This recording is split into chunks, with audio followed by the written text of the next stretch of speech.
What's up, Mavletic lovers and listeners, and welcome back to Maverick Postgame. We've got another full show for you today as Mesa football has trouble against Western. And women's volleyball sweeps Fort Lewis under the rug.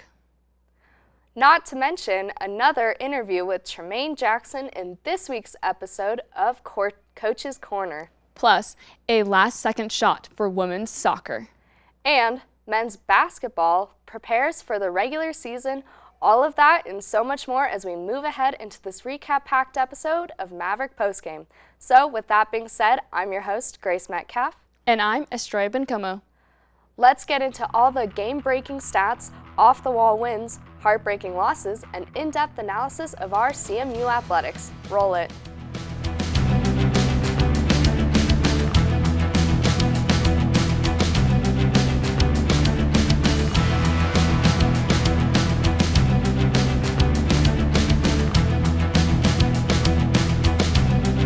Hello everyone, once again, I'm Estrella. And I'm Grace Metcalf. Let's hop right in and take a look at all the Mavtastic action that took place this week here at CMU. Nationally number 22nd ranked CMU football was unable to pull off an upset last week against 20th ranked Western, falling 23-9. Mesa had a difficult time getting the offense rolling, getting outscored 14-3 in the first half. After a scoreless third quarter, Mesa was unable to catch up to Western after running back Josh Cummings would score a 17-yard rushing touchdown. QB Karst Hunter would find wide receiver Elijah Lilly for a 42-yard touchdown in the fourth quarter. However, it was just too little too late for the Mavericks. As a team, despite Mesa getting outscored, they still managed to outgain the Mountaineers in terms of yardage. Mesa had 307 total yards compared to Western's 273. 231 came through the air and 76 came on the ground. Quarterback Karst Hunter finished the game 20 of 31 with one touchdown. The leading receiver for the Mavs was Elijah Lilly, who finished with 6 catches for 101 yards and a touchdown, followed by KJ Sapp, who had 3 catches for 80 yards.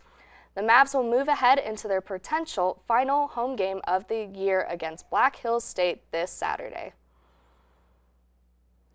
Following their upset victory, we got to sit down with head football coach Tremaine Jackson to talk about how his team will respond following their loss and how they will prepare to move back into the winning column.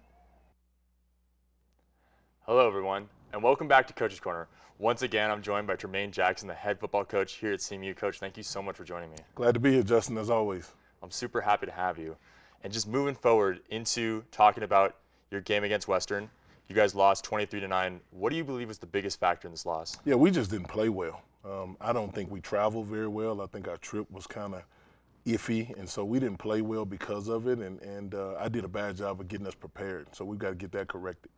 Okay, well then talking about that, moving up from recapping into reflection, what's the biggest lesson you believe your team learned from this loss? Yeah, how to play on the road in spite of the things that are going on. And then when you have an opportunity to get in the end zone, let's get in the end zone. I thought we played well defensively for the most part. Offensively is where we struggled, and we got to get in the end zone. We get those opportunities. Okay, well then looking forward now against Black Hills State this weekend. It's First Responders Day, it's Seniors Day. What do you guys have to do to come out with a win? Yeah, we just got to start fast, and we got to capitalize on opportunities. When we get in the red zone, we got to score. We got to keep people from running the football on defense or their offense running on our defense. And we still got something to play for, so we got to just come out and play Maverick football. And then it's also potentially the final home game of the season. What do you want to tell fans to try to get them riled up for this game? We need them. We need you. We need you to come to the game. We need you to come back and pack it out again. We need another sellout crowd. Well, it's certainly been a lot of sellout crowds so far. You guys have been great at home this year. What's the one thing you've been telling your team to just make sure that they stay locked in and engaged for this potential final game? Yeah, that this is and always will be about us, and we got to make sure we do what we're supposed to do. Well, I really appreciate you coming on each week for Coach's Corner. Best of luck to you this weekend against Black Hills State. Be sure to go see Mesa football against Black Hills State, the potential final home game at 1 o'clock at Ralph Stoker Stadium. CMU women's volleyball made quick work of the Fort Lewis Skyhawks in their 3-set sweep last week. CMU dominated each set, winning 25-13 in the first, 25-12 in the second, and 25-18 in the third. Junior middle blocker Ty Wedhorn played against her former team, dominating throughout the entire game. Wedhorn led CMU with 12 kills on a 21% hitting clip. She also had a team-high 3 blocks. As a team, Mesa was incredible, hitting 47 kills with only 7 errors. Off of 100 attempts, Mesa hit at a 40% clip, knocking down 58 total points. Mesa ended the day in the second-place tie in the RMAC tournament after winning their 6th straight home game. Mesa is now 17-4 on the year and will go on the road, preparing to take on Chadron State on Friday.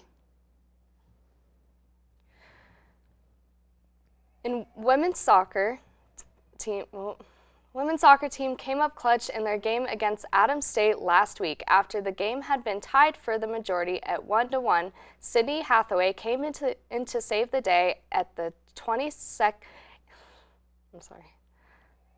82nd minute. Hathaway made contact right in front of the goal, tallying her first of the season. Chloe Doughty would make several crucial saves throughout the game, including 1:30 seconds after Hathaway's kick. Doughty allowed just 1 goal and had 5 saves on the day. As a team, Mesa was relentless compared to ASU. Mesa took 16 shots to ASU's 1, with 9 of them being on goal. CMU had 9 corners to ASU's 4, and both teams committed 15 fouls. Mesa is now 13-2 on the year and 10-1 in the RMAC. Colorado Mesa continues their 3-game road swing at Westminster on Wednesday, November 3rd, and will also serve as their final regular season match. They have already clinched a spot in the RMAC tournament, but await their seeding following Wednesday. Men's basketball fell in third and final game of the D2 CCA Tip-Off Classic. In this preseason affair against MSU Moorhead, Mesa looked to work out some bugs ahead of their regular season dispute. Mesa fell behind 38-32 in the first half and were unable to mount the comeback against MSU Moorhead. They would lose the second half as well, 43-39, leading to a final score of 81-71. As a team, Mesa was actually relentlessly effective. Despite their loss, they shot with a 47% clip from the field and a 40% clip from the 3. While MSUM was perfect from the free throw line, CMU was also impressive with a 69% average as well. Both teams had 32 rebounds, and MSUM narrowly defeated CMU in the turnover battle, having 3 less than the Mavericks with 15. Mac Rinker was the leading scorer for the Mavs, collecting 20 points of 2 threes, 8 field goals, and 2 free throws. The Mavericks will head to Dallas, Texas on November 12th for the D2 Conference Challenge. They will take on number 19 Dallas Baptist and St. Edwards out of the Lone Star Conference on Friday and Saturday. Respectively, both games are scheduled for 4 p.m. Now that we have recapped some of the games, it's time to announce our Maverick of the Week. Our Maverick of the Week goes to CMU's women's triathlon team. CMU had 6 of the top 7 NCAA Division II finishers and easily won their 3rd straight Division II West Regional team title on Saturday afternoon here at Quail Creek State Park. The Mavericks posted a team score of 71 points, easily outdistancing Drury, who had 112, and Black Hills State, who had 139 in the Division II portion of the standings of the Women's Collegiate Triathlon Western Regional Qualifier. A total of 61 Division I, II, and III athletes raced together on the 750-meter swim, 20-kilometer draft legal bike, and 5K run course. The Mavericks will wrap up their 2021 season on November 13th, competing at the Women's Collegiate Triathlon National Championships in Tempe, Arizona. Congratulations to the women's triathlon team for your outstanding performance. You are our Maverick of the Week. All right, after recapping the games this week, it is time for our closing thoughts.